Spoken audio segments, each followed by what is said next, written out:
बिस्मिल्लाहिर्रहमानिर्रहीम। अच्छा बच्चों, अब आपका STA 404 मिड टर्म प्रिपरेशन है। पहला MCQ कहता है coefficient of correlation is computed to be -0.95 means that. इसका मतलब क्या होता है? कोरिलेशन कोफिशिएंट के अंदर जो होता है, सबसे जो इम्पोर्टेंट चीज़ है कि आपको R की जो रेंज है ना, उसके बारे में पता होना चाहिए। ठीक है, -1 से +1।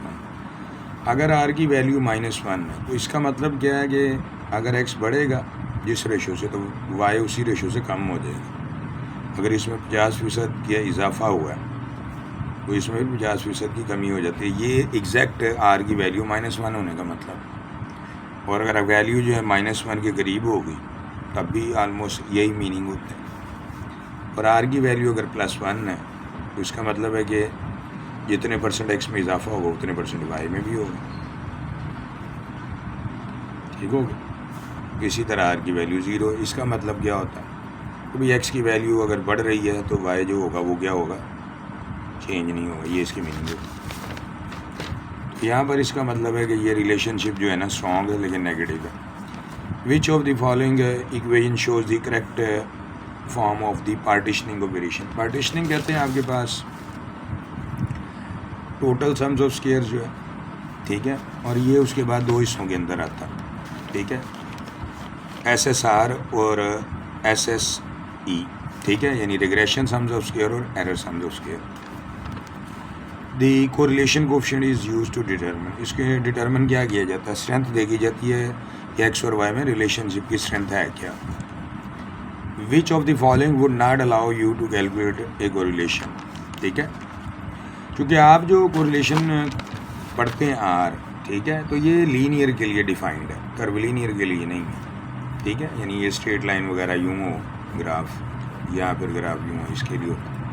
इस टाइप जो होता है ना, यूँ या यूँ, इस टाइप के लिए नहीं है। ये डिफाइंड ही नहीं किया गया, वो आगे चल के बुक्स के अंदर। विच of the following values could not represent a correlation coefficient. तो वो ये वैल्यू, क्योंकि ये 1 से एक्सीड कर गई, अभी आपको ये लिमिट्स बताएंगे मैं। In regression and correlation error values are also called, उनको रेजिडुअल्स कहते हैं। एरर वैल्यूज़ ये होती हैं असल में कि आपकी जो ऑब्जर्व्ड वैल्यू और जो आपकी एक्सपेक्टेड वैल्यू है, ठीक है, इनके स्क्वायर्स के सम को जो होता है ना, ठीक है, इनको वैसे इनको कहते हैं रेजिडुअल, ये जो y - y ऐड। ठीक है, बाकी इसका जब मैं आंसर निकालते हैं तो वो मिनिमम निकल आता है। ठीक है, ये लीस्ट स्क्वायर का है। आगे चल के ये भी MCQ आएगा।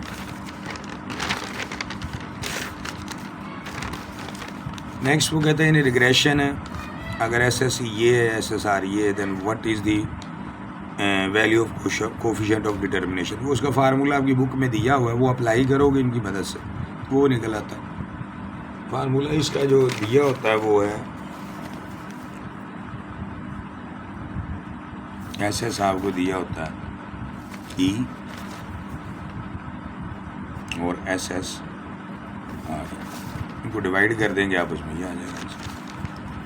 ग्राफ में वो कहता है कि जो the shape of linear correlation looks like, तो वो लाइन की तरह होती है, क्योंकि आप जो पढ़ते हैं, ये मैंने बताया ना अभी, आपके सिलेबस में ही नहीं है। To check how well does the estimated regression fit the data वो यूज़, ठीक है, उसमें कोफिशिएंट ऑफ डिटर्मिनेशन को इस्तेमाल किया जाता है। कोफिशिएंट ऑफ डिटर्मिनेशन जो होता है, इसकी वैल्यू जितनी लो होती है ना, वो ये बताता है कि आपका उतना ही डाटा बेस्ट फिट है। जितनी हाई होती है उतना आप कहते हैं कि आपका बेस्ट फिट नहीं है।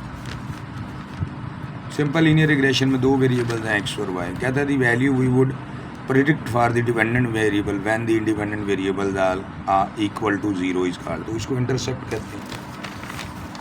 भाई आपका ये फार्मूला है ना, A + BX, अगर एक वेरिएबल है एक से ज़्यादा, अगर आप उसकी वैल्यू 0 पुट करते हो तो रिज़ल्ट क्या निकलेगा? ये तो वैसे 0 हो जाएगा। A + 0 है तो ये A आंसर आएगा। तो ये Y की वैल्यू ना, तो ये से कहते हैं Y इंटरसेप्ट। वो ये कहना चाह रहे हैं। B तो होता है ना स्लोप को कहते हैं। कहता है in assumptions we assume that there is dash between X and error term. तो X और एरर टर्म में कोई भी रिलेशन नहीं होता। कहता है in least square regression which of the following is not a required assumption about the error term. ये तीनों हर टर्म की हैं, ये नहीं है, क्योंकि ये 1 नहीं होता, ये 0 होता है। अगर 0 होता तो चारों ही उसकी असम्पशन बनती है, ठीक है। तो किसी एक के अंदर उसने खुद एरर किया होता है MCQ बनाने के लिए। With only 1 variable and no other information the best prediction for the next measurement is, वो मीन है, क्योंकि रिग्रेशन के लिए आपको 2 वेरिएबल्स ही होते हैं ना। मीन में तो ये होता है ना कि आप फ़र्ज़ करेंगे आपकी क्लास के स्टूडेंट्स हैं, आपने उनका एवरेज वेट मेजर कर लिया 65 kg। अब फ़र्ज़ करो कि 2 बच्चे एब्सेंट हैं, तो नेक्स्ट डे वो आते हैं, तो आप क्या एक्सपेक्ट कर सकते हो, ठीक है, कि अभी उन दोनों का वज़न भी इन्हीं के करीब हो सकता है 66 हो जाए। जो मेथड ऑफ लीस्ट स्क्वेयर्स होता है, ठीक है, इसमें करते हैं हम क्या, sums of squares of deviations of the points from the line, इसको कहते हैं। ये देखो, ठीक है, ये पॉइंट्स तो आपकी ऑब्जर्व्ड वैल्यूज़ होती हैं ना, ये आपकी कौन सी होती हैं, ये आपकी जो होती हैं ये एस्टिमेटेड होती हैं, जो लाइन के ऊपर आती हैं। ये वाली वैल्यूज़ होती हैं, ये वाई होती है, तो इनका इनके साथ डिफरेंस देखा जाता है। वो जो माइनस नहीं कर रहे होते हैं हम, भाई यहाँ पर भी वैल्यू तो कोई ना कोई होगी ना, इसके मुकाबले में भी हर एक के मुकाबले में यहाँ कोई ना कोई वैल्यू होती है। तो ये वाली जो वैल्यूज़ आ रही होंगी, ये वाई ऐड होगा, और ये वाली ऑब्जर्व्ड वैल्यूज़, तो इसको आपने मिनिमम करना होता है, जो भी बताया। माइनस तो इसलिए करते हैं क्योंकि अगर इसको डायरेक्ट सम करेंगे तो वो 0 हो जाता है, ये याद रखो। फिर जब स्केयर करते हैं, स्केयर करके फिर सम करते हैं, तो वो मिनिमम आता है। इसी को रेजिडुअल्स कहते हैं, और सम्स ऑफ स्केयर्स ऑफ हर टर्म्स भी कहते हैं, ठीक है। कहता है which factor is called response variable, ठीक है। रिस्पॉन्स वेरिएबल किसको कहते हैं, ठीक है, भाई जिसने रिस्पॉन्स देना है, ठीक है, तो वो रिस्पॉन्स वेरिएबल जो होता है, ठीक है। इसके बाद होता है in regression analysis is, regression analysis widely use for the purpose, ये प्रेडिक्शन और फोरकास्टिंग के लिए होता है। In the equation of straight line, straight line की इक्वेशन में कि बी किसको कहते हैं, ये स्लोप होता है। अगर ये नेगेटिव है तो इसका मतलब एक्स बढ़ेगा तो वाई कम हो जाएगा, नेगेटिव रिलेशनशिप होता है। अगर ये बी की वैल्यू पॉजिटिव होती, इसका मतलब एक्स के बढ़ने से वाई ने भी बढ़ना था, ठीक है। वो बात की बात है कि किस रेशियो से बढ़ रही होती है। फिर वो कहता है कि in the following relationships which one is the sample of exact relationships, ठीक है, तो वो वेट और हाइट के लिए होगा। बाकियों में एक तरफ क्या है आपके पास, समर क्या है, ये क्वालिटेटिव है। ये वाले जो है ये जाते हैं उस इंटरवल स्केल्स के ऊपर। इसके अंदर भी ये स्टडी जो है ये क्वालिटेटिव है, ये क्वांटिटेटिव, दोनों क्वांटिटेटिव के दरमियान एग्जैक्ट आएगा। In simple linear regression we assume the relationship between X and Y, वो लीनियर होता है, स्ट्रेट लाइन ग्राफ की बात कर रहा हूँ।